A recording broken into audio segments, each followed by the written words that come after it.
Indonesia sebagai negara besar yang disebut-sebut Gemah Ripah Loh Jinawi, yang mana tanahnya diakui dunia memiliki tanah yang subur, memiliki potensi besar dalam industri agro.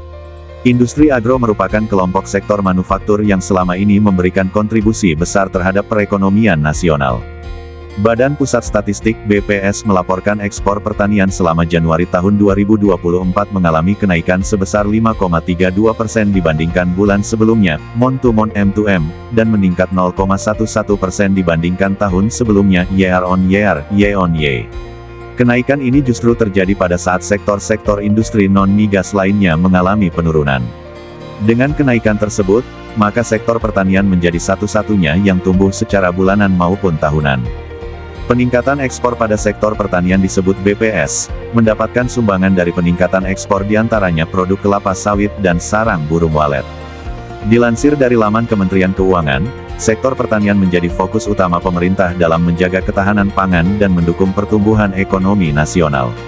Pada triwulan ketiga tahun 2023, sektor pertanian mencatat pertumbuhan sebesar 1,46% YoY, dan memberikan kontribusi sebesar 13,57% terhadap produk domestik bruto (PDB). Keberhasilan ini tidak terlepas dari peran petani yang bekerja keras untuk mendukung ketahanan pangan nasional. Dalam rangka meningkatkan produktivitas petani, pemerintah telah meluncurkan berbagai upaya dukungan pada awal tahun 2024. Salah satunya adalah kemudahan dalam penebusan pupuk bersubsidi dengan menggunakan KTP melalui aplikasi iPubers. Selain itu, pemerintah terus memastikan ketersediaan pupuk bersubsidi dan menjaga keterjangkauan harga pupuk non-subsidi. Menteri Koordinator Bidang Perekonomian, Airlangga Hartarto menyebut, masalah pertanian menjadi salah satu perhatian utama pemerintah. Pemerintah telah menetapkan target pertumbuhan ekonomi 5,3–5,6% untuk tahun depan. Target ini disampaikan Menteri PPN Kepala Bappenas Suharso Monoarfa dalam rapat kerja paripurna DPR RI, Selasa, 4/6. Tema Rencana Kerja Pemerintah RKP 2025 adalah akselerasi pertumbuhan ekonomi yang inklusif dan berkelanjutan. Untuk mencapai target pertumbuhan ekonomi tersebut, pemerintah akan fokus pada beberapa sektor utama, yaitu industri pengolahan, pertanian, pertambangan, dan sektor jasa. Dari uraian tersebut, bagaimana sektor pertanian, khususnya para pelaku usaha industri agro menjawab tantangan yang ada terkait dengan penetrasi produksi pertanian, dalam rangka peningkatan perekonomian, yang tentunya akan berimbas kepada pendapatan pelaku pertanian, hingga ke tingkat para petani sebagai user. Untuk menjawab hal tersebut, Redaksi Industri Indonesia berkesempatan mewawancarai Ketua DPW Asprindo Jateng yang juga menjabat sebagai Ketua Departemen Hubungan Antara Wilayah DPW, DPP Asprindo Bambang Sunardi, di kediamannya di Salatiga, Jawa Tengah. Berikut wawancaranya. Assalamualaikum warahmatullahi wabarakatuh. Selamat siang para pemirsa. Siang ini kami berada di Salatiga, di kediaman Mas Bambang Sunardi. Beliau ini sosok pengusaha mewakili Asprindo, Asosiasi Pengusaha Bumi Putra Nusantara Indonesia. Bumi Putra Indonesia. Nah, ini menarik nih, ada kata Bumi Putranya nih, mungkin nanti sekilas bisa dijelaskan oleh Mas Bambang Sunardi, karena pengertian Bumi Putra ini kan harus kita pertegas dalam satu bahasa yang supaya semuanya menjadi paham. Mas Bambang ini sosok pengusaha yang banyak menggeluti bidang pertanian, peternakan, bahkan sampai berusaha membuka kuliner, yang sebagian besar juga dipasok dari usaha-usaha pertanian dan peternakan beliau. Untuk perbincangan siang ini ada beberapa hal yang kita memang akan bicarakan secara lebih dalam ya Mas Bambang ya. Terutama ada pada komoditas pertanian yang untuk sebagian mungkin sudah tidak asing, sudah sangat familiar, tapi mungkin sebagian lagi juga masih belum jelas apa itu yang dimaksud dengan sorghum. Oh ya, sorghum. Sorghum bagaimana bentuk tanamannya, apa kegunaannya, mungkin nanti secara jelas bisa disampaikan oleh Mas Bambang. Juga karena Mas Bambang ini putra daerah Brebes. Kita kenal kalau Brebes itu orang pasti sudah langsung bawang merah, Brambang gitu. Betul. Nah ini kan juga kemarin beberapa bulan lalu ini sampai melonjak harga di 80.000 per per kilo. Sementara kita tahu kebutuhan berambang atau bawang merah ini ke dalam keseharian masyarakat kita untuk segala macam masakan ini tidak bisa lepas ya, Mas. Ketika harga 80.000, Masya Allah.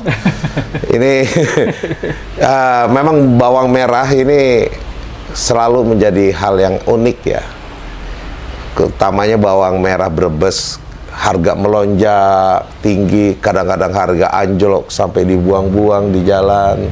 Nah ini bagaimana ini? Apakah ada di tata niaganya dengan segala peraturan yang mengikat sistem penanaman sampai penjualannya, atau bagaimana ini ada hal yang mungkin perlu masyarakat bisa tahu? Kalau harga melonjak kenapa? Harga anjlok petaninya nangis ya kenapa kan gitu.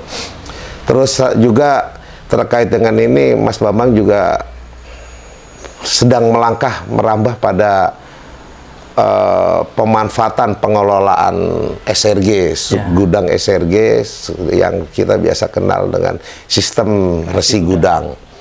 Ini juga yang sudah sekian belas tahun, bahkan mungkin sudah hampir 20 tahun ini berjalan di Indonesia, tapi mungkin kurang banyak mendapat perhatian dari masyarakat, terutama para petani yang memang komoditinya itu menjadi bagian dari hasil pertanian yang bisa disimpan di gudang SRG. Terus apa manfaatnya dan bagaimana pengaturannya?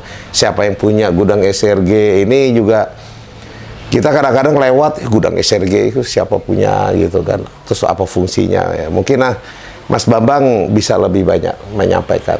Monggo Mas Bambang. Ya. Sambil sebelum mulai ini monggo, ini kita disuguhi minuman ini rempah. Serai. Ya, serai. Yeah. Ada serai, ada jahe, ada kunyit, ada kencur, dan yang wangi adalah daun pandannya. Iya, wanginya bener sih. Kita minum rempah-rempah dulu sambil nanti minum kopi arabikanya. Ya. Ya, monggo ya, Mas. Terima kasih, Bapak. Alhamdulillah, saya Bambang Sunardi dari Asprindo. Saya juga di Asprindo di Ketua DPW Jawa Tengah, Pak. Oke. Alhamdulillah. Dan sekarang didaulat, ditarik ke pusat untuk membawahi Ketua Departemen Hubungan Antar DPW se-Indonesia. Nah, jadi semua DPW kita saling berhubungan, kita saling berkontribusi mana yang jadi bisnis di masing-masing daerah tersebut. Ya, core-nya ya. Jadi misalnya Jawa Tengah punya bawang merah atau nanti mungkin Medan butuh bawang merah, bisa saling bertukar barang seperti itu. Kemudian di komoditi lain juga seperti itu. Lah kita bicara sorghum dulu atau bawang merah dulu ini, Pak? Ya, monggo terserah mau sorghum dulu. Oke, kita sorghum dulu ya. Oke. Sebetulnya saya mengenal sorghum itu ya belum lama juga, Pak. Cuma alhamdulillah teman-teman saya di beberapa komunitas kebetulan yang satu pangsa pasarnya ada dan pangsa pasar ada ini kekurangan barang. Dan satu komunitas lagi saya banyak sekali produksi sorghum tetapi belum punya pangsa pasar. Dan alhamdulillah akhirnya bertumpu pada saya juga, kedua belah pihak akhirnya gayung bersambut. Kita punya jaringan penanaman sorghum yang membutuhkan bapak angkat, dan lain tempat adalah sudah ada market tapi butuh barang. Akhirnya kita gabungkan. Alhamdulillah. Jadi ketemulah ini ya. Silang ya. Ya. Nah, kebetulan saya juga ini beberapa komunitas yang sudah menghubungi saya. Ada beberapa di wilayah, termasuk di Sumatera ada ribuan hektar juga yang sudah nanam, dan saya pengen mengembangkan di Jawa dulu, Pak, karena kebetulan marketnya juga di Jawa. Bukan kita membeda-bedakan ya, Pak ya, tapi kita trial dulu lah yang dekat dulu ya. Dan untuk memudahkan distribusi kita, ya untuk distribusi kita, untuk kapasitas produksinya juga. Jadi kita buktikan dulu lah. Dan ada permintaan beberapa pabrik besar yang kalau kita lihat dari nominalnya sih luar biasa, Pak. Ya mungkin adalah ya yang pabrik besar yang sudah berkomunikasi dengan kita. bahwa membutuhkan pakan sorghum berbentuk silase. Ini untuk apa nih? Untuk pakan? Untuk pakan sapi, Pak. Oh, sapi perah. ternak ya, sapi karena perah. perusahaan ini bikin susu. Ya, jadi membutuhkan untuk pakan sapi perahnya membutuhkan silase dari sorghum, Pak. Nah, nanti kita bikin berbentuk silase dari penanaman sorghum yang umurnya kira-kira 75 hari sampai 80 hari maksimal. Kita tebang sorghumnya, tapi tidak dihabisin, Pak. Nanti paling tinggal 1 jengkal ini tumbuh lagi. Jadi sorghum itu sekali tanam bisa 3 kali panen. Jadi apa? Batangnya ya? Ya, batang dan sudah ada bulirnya sedikit. Ya. Jadi itu yang disukai oleh ternak, Pak. Usia 75 hari sampai 80 hari Iya. maksimal.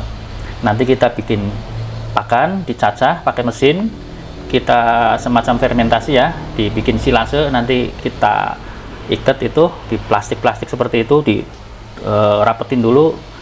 2-3 hari sudah bisa dikonsumsi oleh ternak ya. Ternak itu. Dan alhamdulillah yang sudah kita jalankan, sapi tersebut lahap sekali, Pak.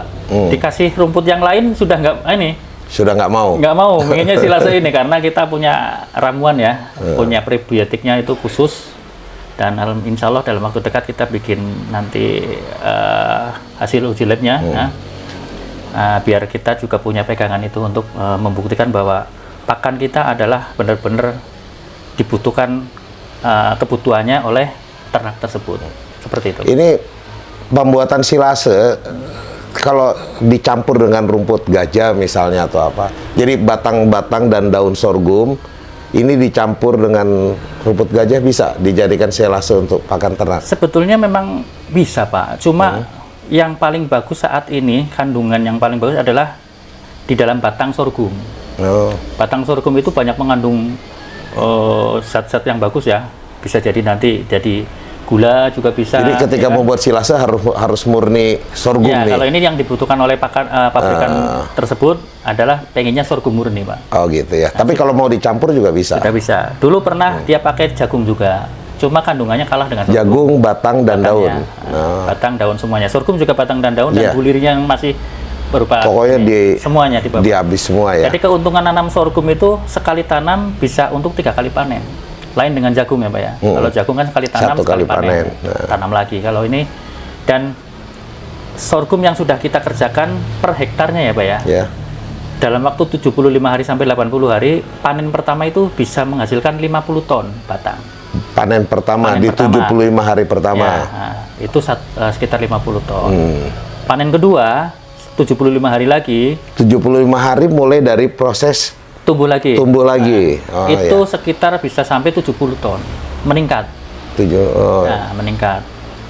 Nanti panen ketiganya turun lagi sekitar 50-60 lagi. Berarti jadi sebetulnya petani itu banyak pilihan, Pak. Kita cuma punya market silase, punya market beras sorghum juga.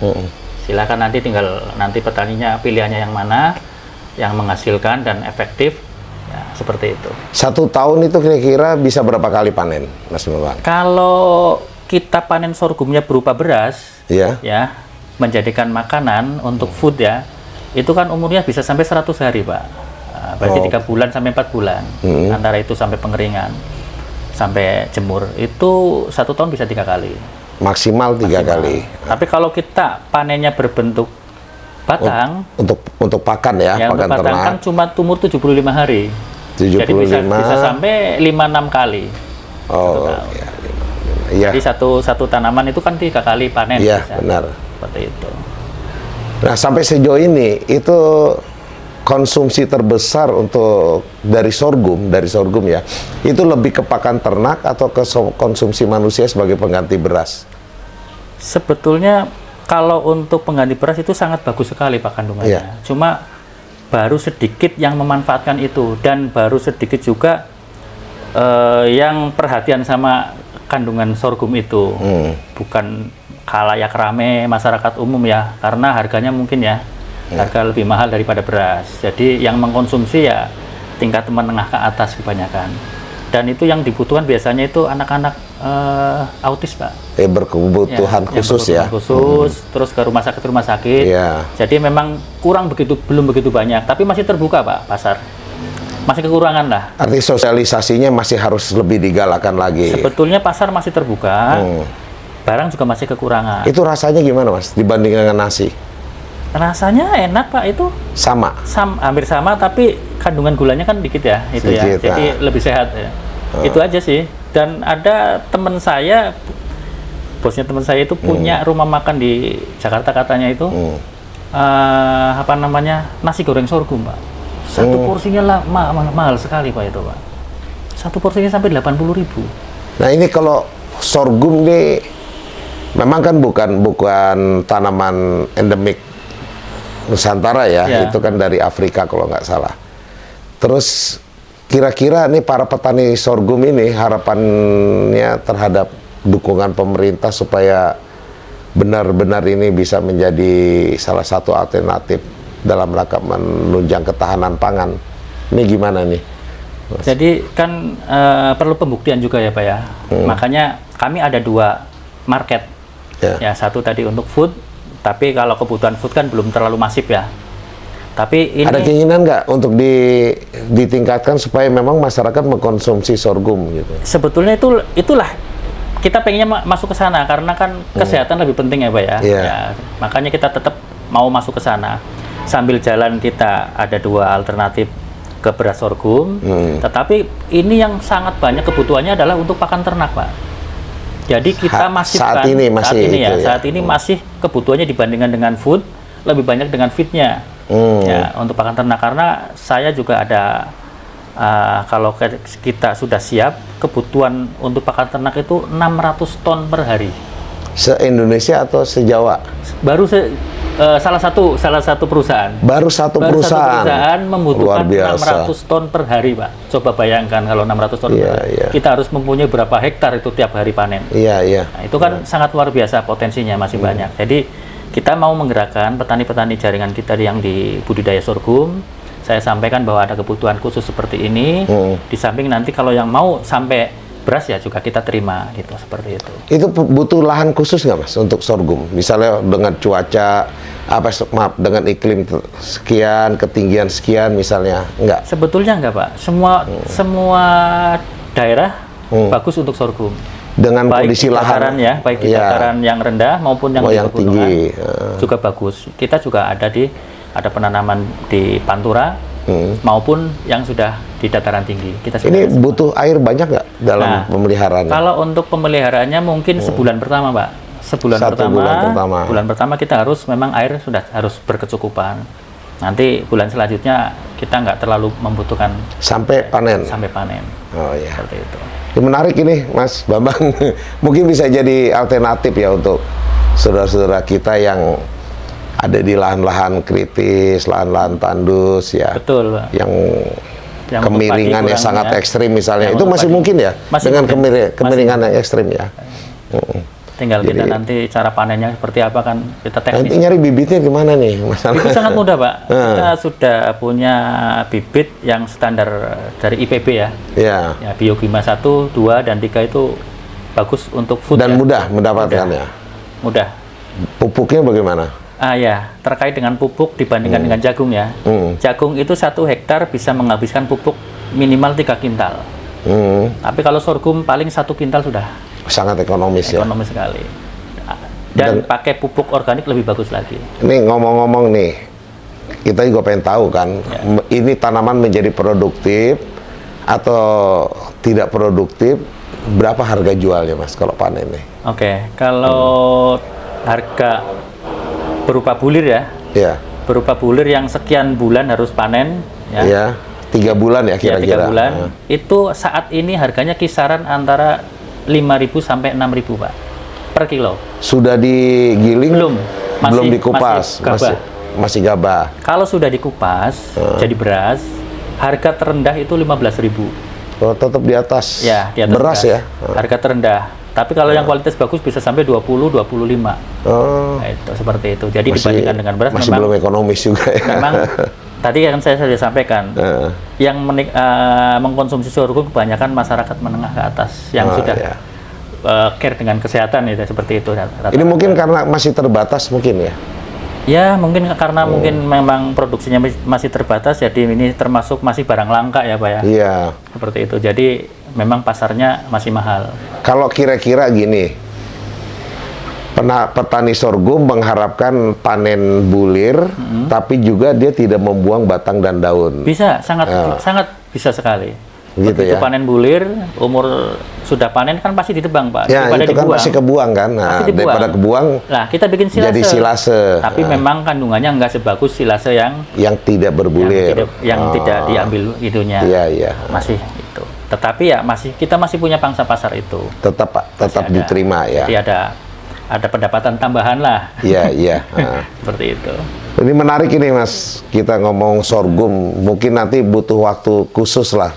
Bicara lagi dengan Mas Bambang untuk membahas bagaimana sorghum sebagai alternatif pengganti beras maupun sebagai makanan pakan utama ternak. Ya. Bukan hanya sapi perah ya. Mungkin Domba, ternak kambing, domba. semua Pak. Untuk yang diambil susu atau untuk bisa juga untuk diambil daging? Daging ya, pakan sapi untuk pedaging sama untuk daging juga penambahan dagingnya luar biasa Pak. Lebih Ya. pertumbuhan dagingnya Betul, lebih ya. Tapi Baik, yang untuk Mas susu Bambang. juga susunya kualitasnya lebih bagus Lebih daripada bagus. pakai pakan-pakan yang biasa selama yang ini. sudah Nah. Ini Brambang ini Mas. iya. Ini Brambang kan daerahnya Mas Bambang ini. Iya. Gimana nih Mas? Kita bicara ini aja lah ya, harga lah ya. Iya. Kalau bagaimana mengolah Brambang ya bisa sih mungkin artinya petani ketimbangannya ketika harga anjlok dia membuang mungkin bisa diversifikasi hasilnya menjadi jual Brambang goreng misalnya gitu. Tapi ini gimana supaya harga stabilan petani tetap diuntungkan Oh iya. dengan komoditas Jadi, untuk bawang ini. Menginjak ke Brambang kita ngopi dulu Pak. Nggih, nggih. Nah, Ini kopi Ini- Arabica Pak. Arabica. Arabica. Ini rata-rata kalau Ya habis minum sepatnya terasa ini Mas. Rasa sepetnya. sepet dan kecut. Iya. Oke. Monggo Mas Bambang. Karena saya juga asli dari Brebes ya Pak ya. Iya. Ya sedikit banyak ya kita tahulah tata niaga bawang merah khususnya di Brebes. Dan umumnya di skala nasional juga insya Allah agak sedikit paham lah.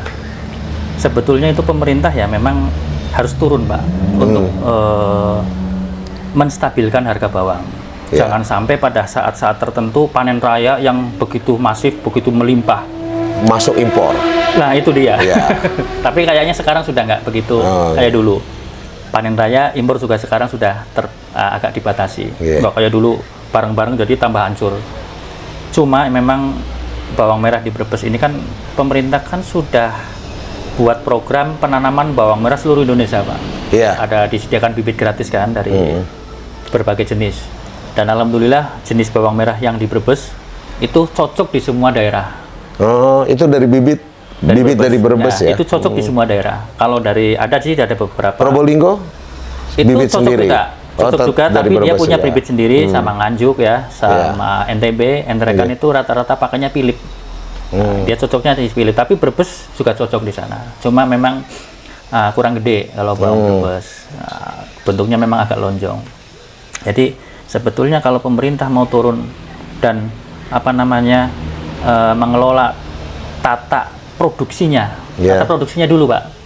Ini bulan ini daerah Brebes sekian, jangan sampai melimpah. Iya, masa tanamnya. Masa tanamnya. Nganjuk yang sentra bawang merah juga, Bima sentra bawang merah juga, Entrekan juga sentra bawang merah yang di Sulawesi. Itu rata-rata dia tanam suka-suka Pak. Musim tanam ya mau tanam sendiri, modal sendiri dia kan Iya, iya. anggapannya kan seperti itu. Tidak diatur ya. Nah itu. Tidak Jadi diatur. ada miss mungkin ya antara pengusaha atau petani bawang merah sama pemerintah. Jadi pemerintah juga mau mengintervensi, kadang mereka loh saya tanam sendiri, uang sendiri. Nah itu kadang yang belum cocoknya di situ. Sebetulnya kalau pemerintah mau intervensi Bisa sekali. aja. Satu di situ. Yang kedua, kalau seandainya terjadi panen raya nih, itu pemerintah juga sebetulnya bisa mengintervensi karena kalau di tiap-tiap daerah punya gudang yang bersistem resi gudang tadi yang sudah Oh iya. SRG ada untuk SRG bawang merah. Di Brebes ada sudah. Iya. Cuma sayang tidak difungsikan. Satu, Yang di Bulak Kamba ya? ya, yang di Bulakamba. Hmm. Satu rusak, ya. Kemarin saya udah ke sana punya bulog. Kayaknya ini mau diperbaiki, mudah-mudahan. Kemarin waktu saya datang dengan Kepala Bulog Jateng, alhamdulillah ada respon. Ini mau diperbaiki, mudah-mudahan kami bisa memanfaatkan itu Ya. dengan nanti memakai sistem resi gudang. Kalau sistem resi gudang itu kan sangat membantu masyarakat, Pak. Ya. Pada saat harga jatuh, kita bisa tampil di sini. Kita tampung dengan harga yang stabil, kita langsung bayar di situ 70% dan dari program itu kan. Jadi petani juga kalau seandainya mau titip, ya ini memang programnya titip jual. Iya, benar. Petani SRG titip seperti jual, itu. titip. Nanti pada saat harga bagus, Baru dijual oleh pengelola. bareng-bareng. Ya. Nah, ini ada keuntungan sekian. Itulah sebetulnya fungsi dan utamanya itu resi gudang itu di situ. Iya. Jadi bawang merah ya tadi ya Brebes itu kemarin sudah saya sampaikan nanti akan jadi legenda bawang merah, Pak. Iya. Betul sekali legenda bawang merah. Ini saya sampaikan juga biar nanti mungkin untuk pengambil kebijakan pemerintah. Saya sudah pernah menyampaikan sama Kementerian Pertanian ya sama Dirjen. Ternyata beliau menyampaikan bukan wewenang kami untuk pemasarannya, wewenang Menteri Perindustrian dan Menteri Perdagangan. Kan saling lempar akhirnya. Iya, iya, iya.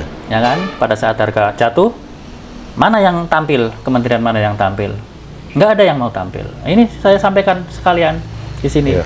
Jadi saya mohon untuk para pengambil kebijakan ya dari stakeholder dari pemerintah, bahwa ya ketiga kementerian ini tampil bareng-bareng.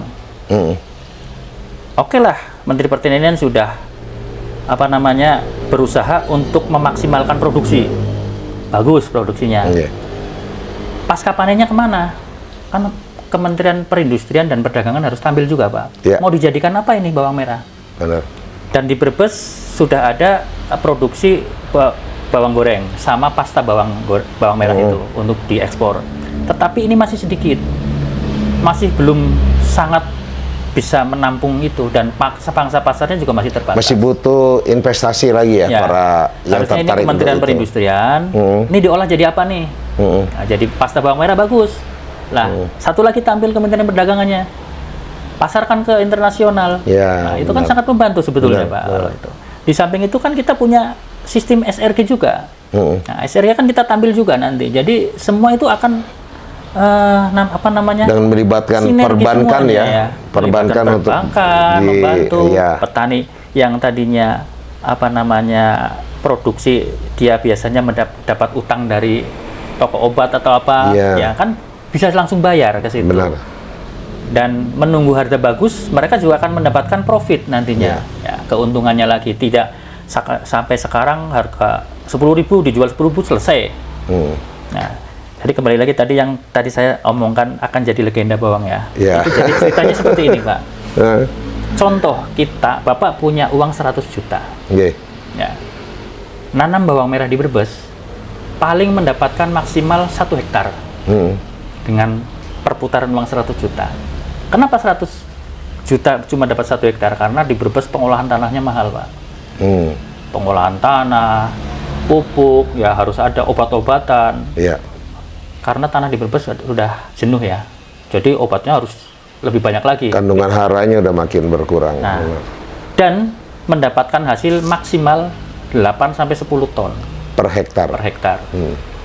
Coba kali tadi 100 juta, kalau harga 10.000 mendapatkan 10 ton, pas-pasan Pak? Iya. Nggak ada. Coba kalau seandainya di bawah itu, kalau produksinya di bawah 10 ton, akan rugi kan? Iya. Dan orang akan semakin males kan seperti itu. Tapi begitu Bapak punya 100 juta, Bapak bisa tanam di NTB, ya, di Padang, di Entrekan, bisa lebih dari 1 hektar. Keluar dari Pulau Jawa ya? Ya, hampir 2 hektar. Karena masih murah semua biaya produksinya. Benar, benar. Dan produksi 1 hektar bisa menghasilkan minimal 15 ton. Di luar Jawa? Di luar Jawa. Coba kali 10.000, udah untung. Iya, benar. Makanya, ya mohon maaf, ini saya, walaupun saya orang Brebes, saya pengen investor juga datang ke Brebes, tapi ya tanah diolah lagi, Pak. Iya.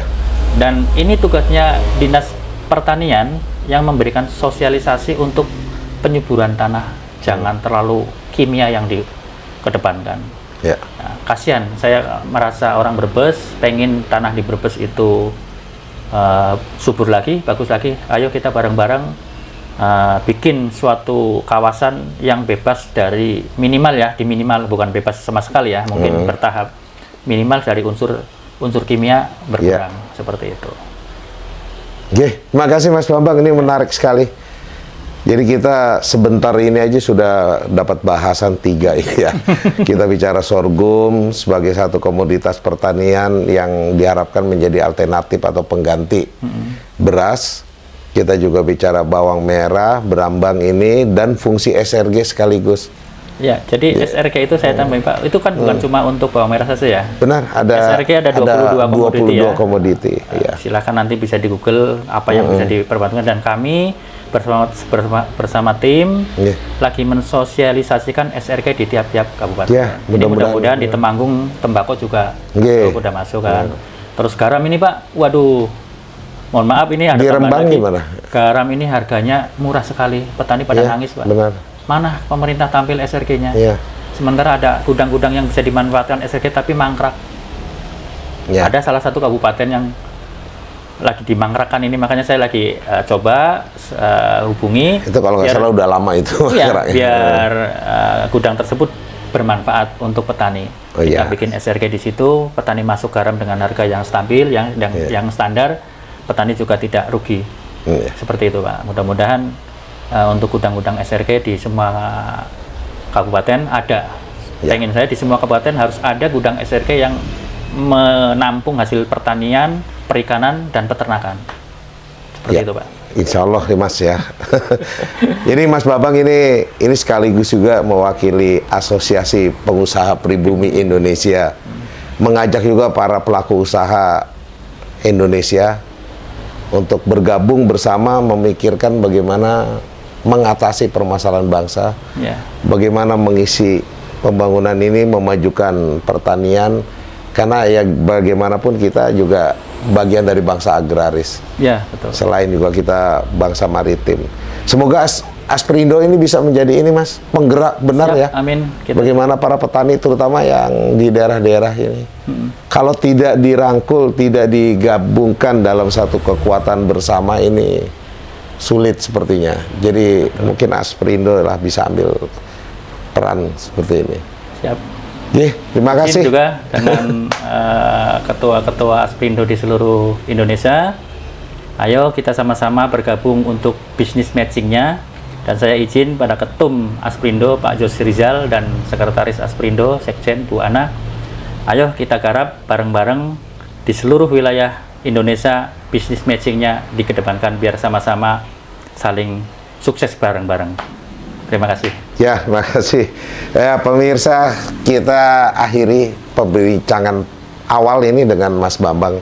Insya Allah kita akan terus ulas kupas bagaimana perkembangan pertanian di Indonesia dalam rangka mendukung program ketahanan pangan nasional. Kan terus selalu ikuti channel Industri Indonesia. Kita akan selalu ajak bicara para pelaku usaha industri di segala sektor pertanian, peternakan, dan lain sebagainya untuk bersama urun rembuk untuk kemajuan perekonomian nasional. Terima kasih. Assalamualaikum warahmatullahi wabarakatuh. Waalaikumsalam warahmatullahi wabarakatuh.